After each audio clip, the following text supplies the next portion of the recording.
नालायक, कभी तो किसी रिश्तेदार की शादी में चला जाया कर। इससे अच्छा भाड़ में चला जाऊं मैं।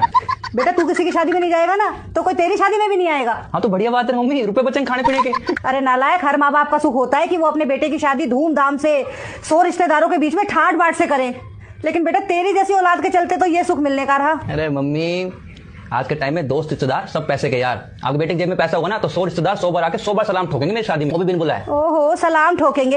अरे उससे पहले मैं तुझे ना ठोक दूंगी।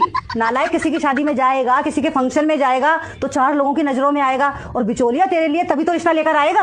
मतलब बिचौली की नजर में आने के लिए मैं इतना ताम झाम, इतना टोर्चर झेलूं? मतलब वहां रिश्तेदारों के बीच में जाऊं, रिश्तेदार जाते पूछेंगे बेटे तेरी नौकरी लग गई, तेरी गवर्नमेंट जॉब लग गई। पता उनको कि मेरी तैयारी जल्दी पर फिर भी लग गई। चाहे खुद की औलाद ना प्राइवेट कंपनी में कोई मजदूरी कर रही हो, तेरी जॉब लग गई। और बस रिश्तेदार पैसे वाला होता है ना, तो मेरे पापा को कुछ समझता ही नहीं है, सबके सामने कुछ भी कर देता है, बेइज्जती कर देता है। मेरे को चढ़ती खुंदक, मैं पीट दूंगा इनको। और आप ये बताओ, मैं खाता पीता नहीं तो मेरी ड्यूटी को लगा देते हो खाने पीने वालों के बीच में? मेरे को ऐसी फीलिंग आती है मैं वेटर हूं क्या मैं? देखो मैं सीधी सी बात है, आपके रिश्तेदार तो आप निभाओ रिश्तेदारी।